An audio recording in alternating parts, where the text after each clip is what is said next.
Hi, good afternoon. I'm Jill Allshouse with Meteor Education. Our webinar today is on modern STEM makerspaces and looking particularly at design elements for those spaces. I'm happy that you could take time out of your busy schedule to join me. I'm going to give it just a couple of, maybe like another minute, just to make sure we give people time to get in, get settled, and sit back and hopefully enjoy some really great conversation about these really cool, creative, innovative spaces. All right, so while we're waiting for people to join us, I'll just give you a little bit of information about myself. I'm an instructional designer with Meteor Education, and we're an educational solutions company. You've probably heard of interior designers, but I'm actually an instructional designer. My background is in education. I was in a school district for 18 years, and I was started out as a reading recovery teacher, and then was a classroom teacher in a self-contained classroom, and then began to work with English language learners, and then became a district administrator working with our English language learners in programs like dual language, bilingual, and our ESL programs. Our company, Meteor Education, we're really active on Twitter, and I have my own Twitter account as well, and I'm very active on Twitter. And so if you'd like to hear some stories or see some of the schools we partner with, please feel free to check us out on Twitter. We'd love to have you follow along. Throughout this session, I'd love to be able to hear any thoughts you might have, or answer any questions you may be having, so I can really personalize it for you, or if you have an aha moment you'd like to share with us. So with your computer, with your mouse, at the bottom of the screen, if you hover, you'll see a little button that says chat. So feel free to put anything in the chat that you'd like to share out throughout our webinar. The walkaways I've designed for this particular webinar are that hopefully by the end of it, you will be able to understand through some of the research that I'll share with you to help showcase and understand why spaces for these collaborative, innovative spaces support your instructional goals for your students. And then also, I really hope that you'll be able to take away some of the really cool elements as we explore different intentional design pieces for these beautiful, collaborative, innovative spaces. So here is an image of a space called a Collaboratory. And so we're going to be talking about these really cool spaces such as FabLabs, Makerspaces, Collaboratories that we're seeing pop up into schools quite often. And one of the things too that we've seen patterns of is that when schools design and put in these really cool, creative, innovative spaces, the branding for it is very important. There's research that shows that students tend to gravitate more towards spaces that are branded with a name that sparks that authentic inquiry. So whether you choose to call your innovative space a makerspace, an idea lab, those are all things to consider as you're building out and thinking about your space and actually the actions you hope to see students doing within that space.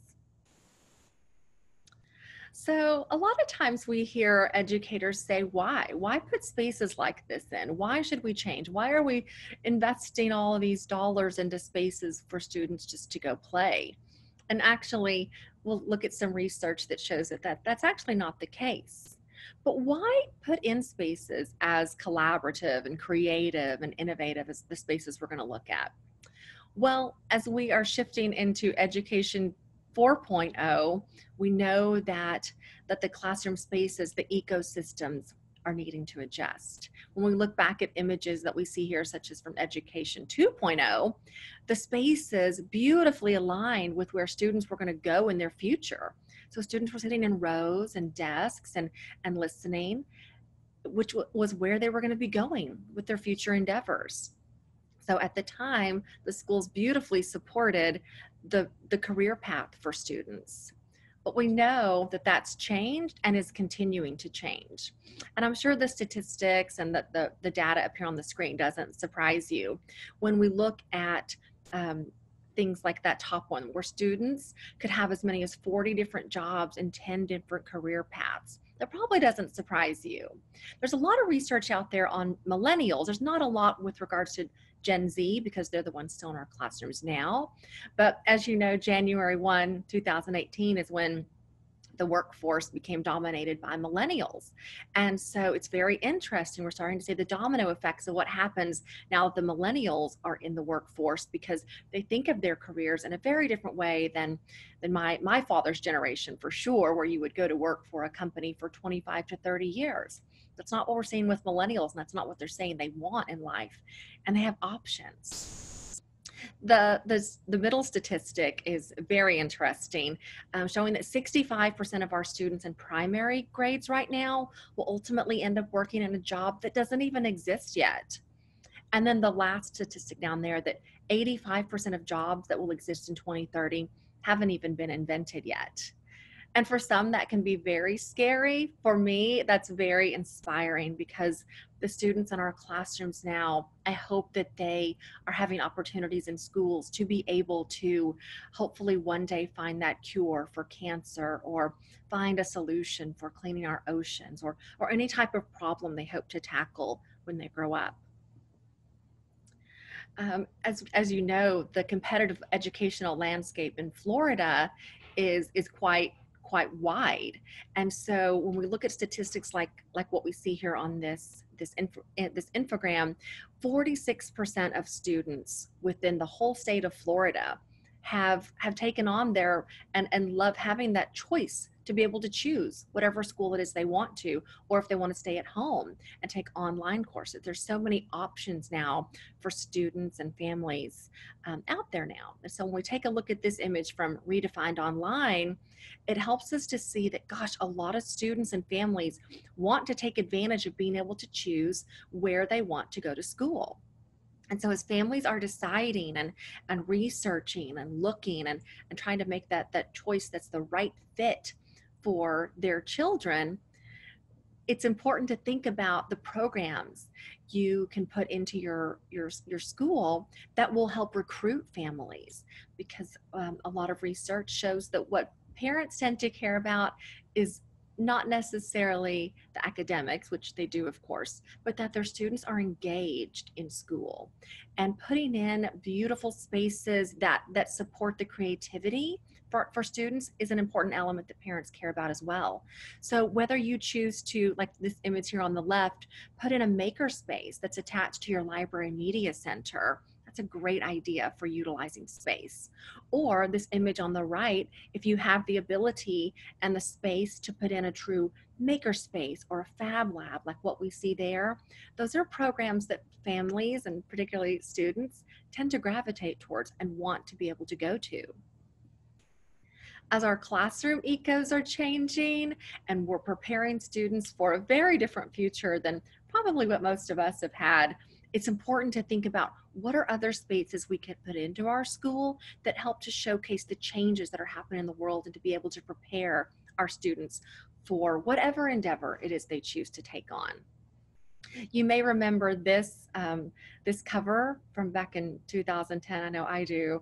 Whenever we began to see that crisis with creativity in schools, as more and more has come out about focusing on the academics and testing, that creativity really got pulled out of schools.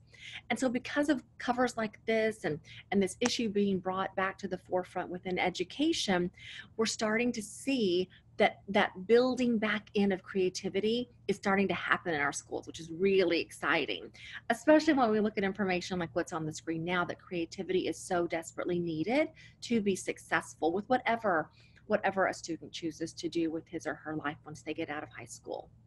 So this information on the screen actually comes from the World Economic Forum, and then came down to a more granular level with the West Economic Forum. But this information comes from the leaders that gather in Davos. And so, heads of the military, heads of universities, CEOs of companies. And what this information shows are the skills that are needed when a student graduates from high school, whether they choose to go to the military or to college or to get a 2-year certificate or any certificate, or go out into the workforce. No matter what you choose to do, these are the skills that you will need to be successful. And so in 2015, the top skill that students needed to be successful when they graduated was complex problem solving. Well, for our 2020 high school graduates, it's still the same. Complex problem solving is still the top skill needed. But what I think is so interesting is that from 2015, creativity jumped from 10 out of 10 to 3 out of 10. And so that's why we're seeing a lot of creative spaces and things like Genius Hour and Passion Project times injected back into schools to help foster that creativity within our students. Because as we know, their future is very different. They're going to need to be creative to be able to thrive in the world. I think what else is interesting, just one other little nugget I'm going to throw out there with this slide, is that emotional intelligence is now on the list. It's actually up pretty high, 6 out of 10. It's never been on a list before. But I think that when we take a look at like a statistic, like the reason why most people got fired from their jobs in 2018 is because they couldn't get along with people. That explains why emotional intelligence is on this list. It's also why we're seeing trends in education right now with SEL, the social emotional learning programs going into schools. And hopefully that's also another great reason why we're allowing and fostering students to collaborate more, so that when they're in school and they're having issues with conflict and they're having to learn how to manage their emotions, they have an adult there to help them be able to resolve that conflict, so that whenever they grow up, they have the emotional stability to be able to do whatever it is they choose to do in life and never have to worry about being fired because they know how to manage their emotions. I also think it's interesting that cognitive flexibility is now on this list. It never has been before, but if you're going to have 40 different jobs throughout your life, you probably need to be very flexible in your cognitive thinking. This is an activity I love to do with teachers, because a lot of times whenever we put in these beautiful collaborative, creative, innovative spaces like FabLabs, Idea Labs, Collaboratories, a lot of times teachers may struggle to think about how to facilitate this and understand, why do we need spaces like this? But doing an activity like this, where showcasing some future employment opportunities and then doing a little bit of research and showing them what these professions actually do, what these career paths do. What does a nanomedic do? What does the body part maker do? What do nostalgists do? And then at the end of the activity, I have teachers go onto monsterjobs.com or indeed.com. And what they begin to realize is that these are not future employment opportunities. These are current employment opportunities. There are companies out there now that are recruiting people to be able to do these jobs. And so it helps to create that sense of urgency for our teachers to understand that the world is changing very quickly, and that the employment opportunities that our students are going to have are so different. And the need to be creative is actually really important. And that's why building in time to be creative is really important for our students. About 9 years ago, we started seeing a huge trend within high school counselors, that when they started to work with the juniors and seniors to help guide them onto what it is they wanted to do when they graduated, huge populations of students were saying, I have no idea what I want to do when I graduate.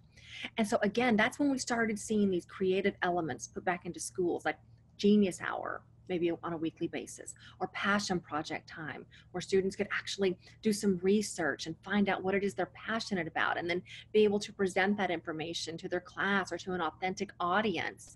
And those things tend to help students out, because by the time they get to high school and they're thinking, gosh, I thought I wanted to be a veterinarian, but once I got to research it and learn about it for passion project time, that's not at all what I want to do.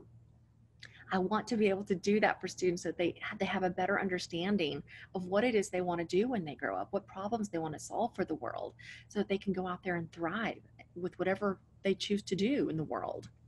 So spaces like Makerspaces, of course, that have this huge momentum across the world, are great spaces to put in to support passion project time or Genius Hour, or even if it's time for students to come in and rotate through, to be able to get hands-on and experiment and try new things, so that they're experiencing with different tasks and units of study, and hopefully being able to present to authentic audiences and really being able to have that real world connection. This is just some information about how quickly and drastically the influx of makerspaces has been, not just within the United States, but also across the world. When we start to think about designing spaces like Makerspaces and FabLabs, it's important to consider getting information from your students and your staff as to what it is they want to be able to do in that space and what they want that space to look like, and be able to hold, where they can sit, where they can stand. Here at Meteor, we obviously work a lot with environments, but also work with a lot of educators and administrators. But we also like to get information from our students, the ultimate user, of course. And so every survey we give to elementary students, there's a big pattern we see where they tend to say they want their spaces to feel like home. They want it to be, want it to have rugs, have soft seating, have lots of choices for seating, to be able to just be very homey, so they can move and sit wherever they want to. What's interesting is the survey results we get from secondary students tends to say that they want it to look like what they see on TV and in the movies, like with the Apple offices, the Google offices, the Facebook offices, Instagram offices. They want it to be very clean, and they always say they want it to have cool lights. I don't know why, but they love having cool lights in there. And so I think spaces like the two that we're looking at here on the screen really show a great representation as to what it is we hear that students say they want to see within their learning environments. As you start to think about what type of makerspace or fab lab or collaboratory or idea lab you might be thinking about putting into your school, here at Meteor, we're very passionate about helping you be intentional with what it is you put into your space. In education, I know it's very rare that we have the funding to be able to put in spaces or modernize anything. So we care very much about helping you be intentional with what you put in. And so whether you have an entire classroom like what we see on the left, where you could even put in garage doors, which would be, such a blessing and then students could actually go out if they're interested in the gardening club, or if you have a farm to table initiative at your school, or a rocket club where students can get hands-on and then go out and actually apply what they're learning about. So thinking about exactly what it is you hope to see students doing, that's what we want to help align you with for the environment. Or as we look at the image on the right, if you don't have a lot of space, but if you have wall space where we could put pegboards up to hold lots of tools, and then put in tabletops with some fun, flexible seating where students can spread all of their things out so they can get hands-on and messy and creative. Just thinking about exactly what it is you have space for and what you hope to see students doing within that space.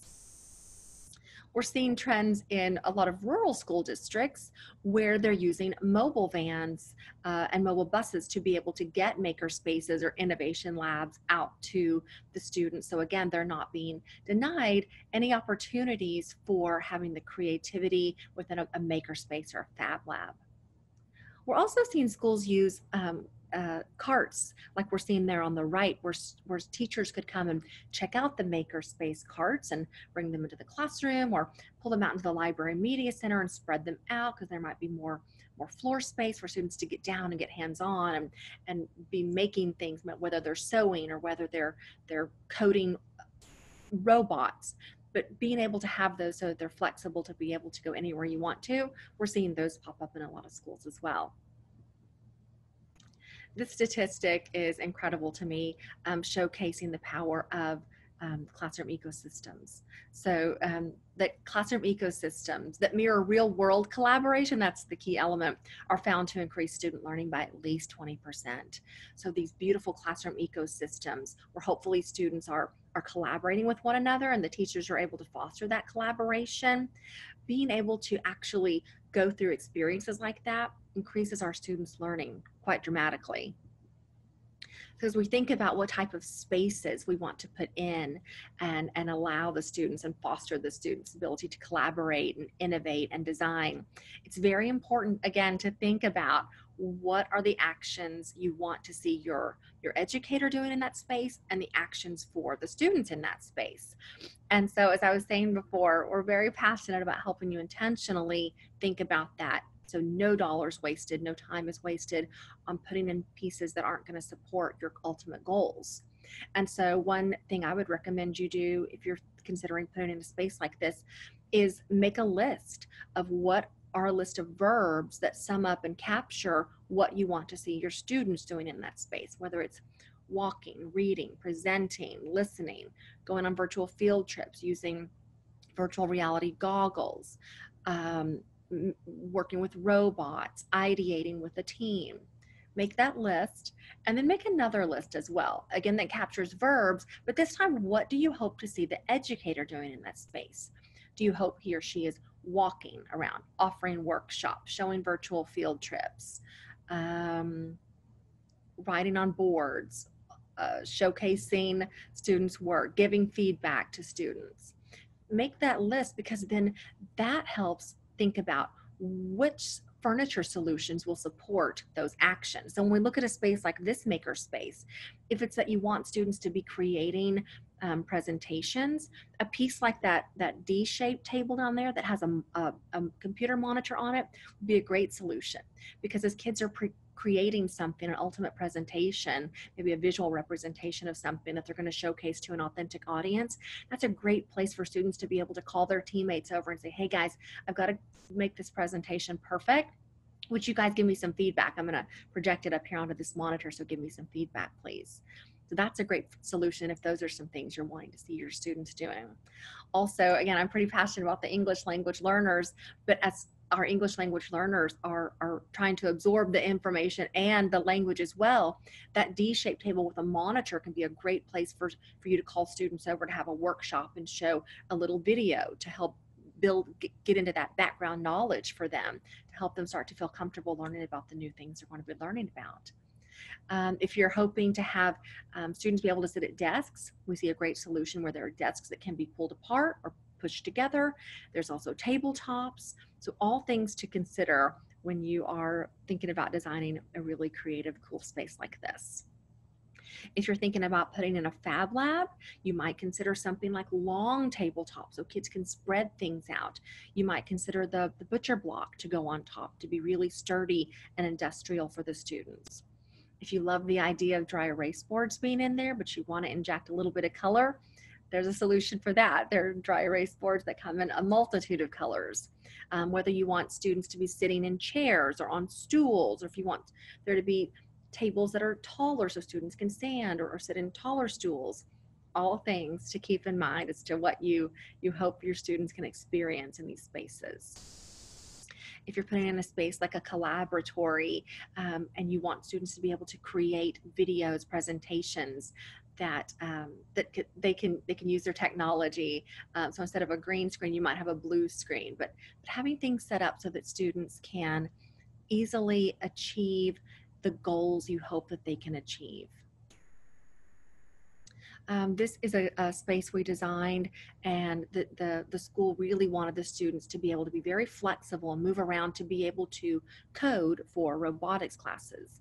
And so that's why we have the computers on the side, so students could go over, code a little bit, and then go to the table and make sure that the code they put in worked, so that ultimately when the students didn't code so much and get all the way to the end and realize there was one mistake in their code, they have to go back and redo everything. So just to be able to really work and apply and work and apply, so students could be moving all over so that they could reach their ultimate goal of being in a robotics contest, which is why you see down here on the carpet that board that holds that's competition size for students to actually then try out the robots the way they program them so that they feel comfortable going to the robotics competition. So again, you can see back in the background there's lots of places for students to sit. There's some taller stools, some taller desks that hold a lot of storage for students to keep all their things, and then rolly chairs for them to sit in when they're at the computer, or come down to the carpet and sit on a nice soft seating and the mobile stools. If you're thinking about a Collaboratory or an idea lab like this, it's really a nice idea to put in some soft seating options. Students do say on surveys that they love and want more soft seating. So if you can put in elements like that where kids can just very easily pull it together, if their team wants to collaborate on a project and then showcase, then be able to go back to their table and showcase their learning and practice what they just talked about with their team. Dry erase walls, Teachers tell us that they cannot have enough dry erase walls. So if we put those in where they can capture ideas and showcase when workshops will be held, or students can go over there and just organically start to brainstorm and ideate together and capture their thoughts, it's a great idea. Another thing to consider is what the teacher's doing, like I mentioned before, but what type of furniture do you want for the teacher to have? So in this space, we see in the center there is a smaller desk and then a taller mobile podium for the teacher to keep his or her computer on or iPad on and be able to move around because it's mobile. So thinking about what you want for your educator to have is important because there are a lot of solutions that are out there to support what you want them to be doing.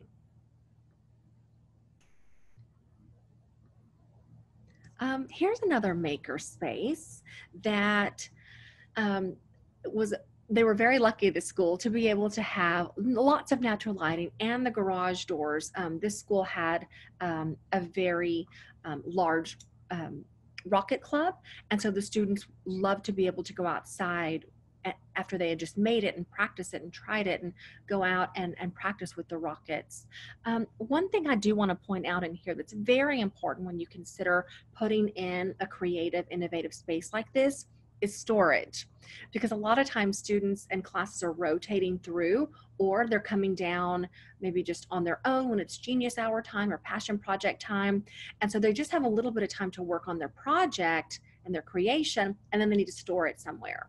So thinking about elements like that, maybe what you already have built into a room, or if you need mobile storage to hold those pieces so students can put it there, keep it there, and come back to it. But it's very important to think about storage in beautiful spaces like this. As we go through again, I just want to remind you, if you have any questions or any comments, please feel free to go down to the bottom there and use the chat button.